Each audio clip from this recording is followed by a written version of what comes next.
Price God. ஆண்டவர் இயேசு கிறிஸ்து நாமத்தினாலே வாழ்த்துக்கள். ஒரு வசனத்தை வாசிக்கிறேன். ஏசாயா தீர்க்க தரிசன புஸ்தகம் 66 அதிகாரம் வசனம் 1. கர்த்தர் சொல்லுகிறது என்னவென்றால், வானம் எனக்கு சிங்காசனம், பூமி எனக்கு பாதபடி, நீங்கள் எனக்கு கட்டும் ஆலயம் எப்படிப்பட்டது, நான் தங்கியிருக்கும் ஸ்தலம் எப்படிப்பட்டது என்று சொல்லி இங்கே கர்த்தர் வார்த்தை பார்க்கிறோம். கர்த்தரை நேரடியாக சொல்லுகிற ஒரு வார்த்தை. அவர் தம்முடைய எண்ணத்திலிருந்து, தன்னுடைய சிந்தையிலிருந்து உதிர்க்கிற ஒரு மிகப்பெரிய வார்த்தையாக அவர் சொல்லுகிறார். வானம் எனக்கு சிங்காசனமாக இருக்கிறது. மேலே வானத்திலும் கீழே பூமியிலும் சகல அதிகாரம் அவரால் உண்டாயிருக்கிறது. காரணம், அவர் தான் சிருஷ்டித்தார், அவர் தான் படைத்தார். சகலமும் அவர் மூலமாய் உண்டாகிறது. உண்டானது ஒன்றும் அவர் இல்லாமல் உண்டாக்கப்படவில்லை என்று வாசிக்கிறோம். ஆக வானத்தை சிங்காசனமாக கொண்டிருக்கிற தேவன் வானத்தில் உட்கார்ந்திருந்தால் அவருடைய பாதம் இந்த பூமியில் படியுமா? வானத்தில் அவர் சேர் போட்டு உட்காந்தா அவருடைய பாதம் இந்த பூமியிலே பாதபடியாக நிற்கும். எந்த ஒரு கற்பனை பண்ண முடியாத இயற்கைக்கு அப்பாற்பட்ட ஒரு செயலாக இருக்கிறது. அப்படின்னா அவருடைய வல்லமை எவ்வளோ பெரிதாக இருக்கும், அவருடைய மகிமை எவ்வளோ பெரிதாக இருக்கும், அவருடைய சிந்தனை எவ்வளோ பெரிதாக இருக்கும், அவருடைய வல்லமை, அவருடைய செயல் எப்படிப்பட்டதாக இருக்கும். வானத்தை சிங்காசனமாக கொண்டிருக்கிறவர், பூமியை பாதபடியாக கொண்டிருக்கிறவர் ஆண்டவராகிய தேவனாக இருக்கிறார். அவர் வானத்திலிருந்து மனுப்புத்தின்னு கண்ணோக்கி பார்க்கிறார். அந்த பூமியில் மனுஷன் எப்படி இருக்கிறான் என்று சொல்லி அவர் கண்ணோக்கி பார்க்கிற ஒரு தேவனாக இருக்கிறார். ஆக பூமி அவருக்கு பாதபடியாக. பூமி சிங்காசனம் கிடையாது. மனுஷனுக்கு சிங்காசனம் பூமி, ஆனால் தேவனுக்கு சிங்காசனம் வானம். மனிதனுக்கு இந்த பூமி எல்லாம் கொடுக்குன்னு நினச்சிட்டு இருக்கிறான். ஆனால் தேவனோ மனுஷனை மண்ணென்று நினைவு கொடுக்குறார். அவர் வானத்து மனுஷனை பார்க்கும் பொழுது மனுஷன் நினைக்கிறான், சிங்காசனம் உட்காந்துட்டேன், நான் பிரதமர் ஆகிட்டேன், சிங்காசனம் உட்காந்துருக்கேன், நான் அமெரிக்க ஜனாதிபதி ஆகிட்டேன், சிங்காசனத்தில் வெள்ளை மாட்டில் உட்காந்துருக்கிறேன் என்று சொல்லி நினைக்கிறான். ஆனால் தேவனோ இதை ஒரு பாதபடியாக நினைக்கிறார். அவருடைய கால் வைக்கிற இடமா நினைக்கிறார். அவருடைய கால் வைக்கிற இடம் பாதபடி, அவருடைய பாதபடியாகத்தான் அந்த பூமி வச்சிருக்கிறார். ஆனால் மனுஷன் இதை மிகப்பெரியதாக நினைத்து கொண்டிருக்கிறான். ஆனால் அவன் மேலே பார்க்க தவறி விடுகிறான், மேலே பார்க்க யோசிக்கிறான். காரணம், மேலே பார்த்தா சிங்காசனம் தெரிஞ்சிடும், பிதாவாகிய தேவன் அமர்ந்திருக்கிற ஸ்தலம் தெரிந்துவிடும்.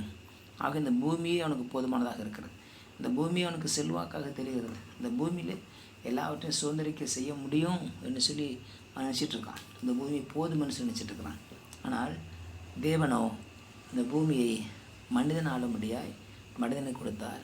மனிதனும் அது பிசாசிட்ட விற்று போட்டான். பிசாசத்தில் விற்று போட்டான். இந்த படத்தை சாப்பிடான்னு சொல்லி சாப்பிட்டதுனால அவனுக்கு இருந்த அதிகாரம் பிசாசு பறித்து கொண்டான். தேவன் மனிதனுக்கு கொடுத்த அதிகாரத்தை மனுஷன் பிசாசுதில் ஒரு படத்துக்காக விற்று போட்டான் அப்படின்னு சொல்லி பார்க்கணும். ஆகவே தேவனே வானத்திலும் பூமியிலும் சகல அதிகாரம் படைத்தார். சீஷலை பார்த்து அவர் கடைசியாக சொல்லுகிறார், மத்தியில் வாசிக்கிறோம், வானத்திலும் பூமியிலும் எனக்கு சகல அதிகாரம் கொடுக்கப்பட்டிருக்கு சொல்கிறார். அப்போது அவர் தான் அதிகாரம் உள்ளவர். இன்றைக்கி மனுஷன் கிறிஸ்தவத்துக்கு விரோதமாய் அவன் எழும்பி நான் அதிகாரம் உள்ளவன் போல காண்பிக்கிறான். ஆனால் அப்படி அல்ல. அதிகாரம் முழுவதும் கர்த்தருடையது, அதிகாரம் முழுவதும் தேவனுடையது. அவர் தான் முழு அதிகாரத்தை படைத்திருக்கிறார். அவர் தான் முழு வல்லமை வைத்திருக்கிறார். அந்த வல்லமையெல்லாம் அவருக்குரியது, மகிமையெல்லாம் அவருக்குரியது. ஆனால் மேலிருந்து கீழே வானத்தின் பூமிக்கு அவர் தன்னுடைய பாதத்தை வைத்து அவர் பார்க்கிறார். ஆகவே இந்த பூமி மனுஷனுக்கு கொடுத்த தேவன் இந்த மனுஷனிடத்தில் இருந்து பறித்து கொள்ள விருப்பம் இல்லாமல் இந்த பூமியை ஆளுகை செய்யும்படியாக அவர் விரும்புகிறார். ஆனால் மனிதனை பிசாசு ஆளுகை செய்வதனால அவன் தேவனுடைய ஆளுகை மறந்து போகிறான். தேவனை பார்ப்பதில் அவனுக்கு விருப்பம் இல்லாமல் போகிறது, பார்க்க முடியாமல் போகிறது. பிசாசு மனுஷனை அலைக்கழித்து தேவனை பார்க்க விடாமல், ஜெபிக்க விடாமல், விசுவாசத்தில் இருக்க விடாமல் அவன் மனுஷனை அலைக்கழித்து வீணாக்கி போடுகிறதை நாம் பார்க்கிறோம். ஆகவே தேவனை நாம் பரலோகத்தை நோக்கி பார்க்க பழகிக்கொள்ள வேண்டும். நம்முடைய கண்களை பரலோகத்தை நேராக உயர்த்தி பழகிக்கொள்ள வேண்டும். கீழ் நோக்கி பார்வை இல்லை. கழுகுக்கு பார்த்தீங்கன்னா மேல் நோக்கி பார்வை இருக்கும், காகத்துக்கு பார்த்தா கீழ் நோக்கி பார்வை இருக்கும். ஆனால் நம்ம கழுகை போல் வானத்தை நோக்கி நாம் சிங்காசனம் வீற்றுகிற தேவனை பார்க்கணும். இந்த பூமியில் இருக்கிற மனுஷனெல்லாம் சிங்காசனம் கிடையாது.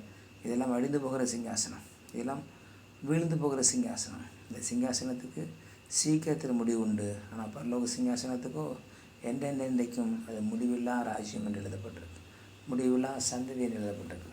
ஆகவே தேவனை நோக்கி பார்ப்போம், பரலோகத்தை நோக்கி பார்ப்போம், பரலோகத்தின் ஆசீர்வாதத்தை பெற்றுக்கொள்வோம், பரலோகத்தின் மகிமையை நான் காண்போம். கர்த்தரை ஆசீர்வதிப்பார். பரிசுத்த நாளுக்காய் ஸ்தோத்திரம் பண்ணுகிறோம்.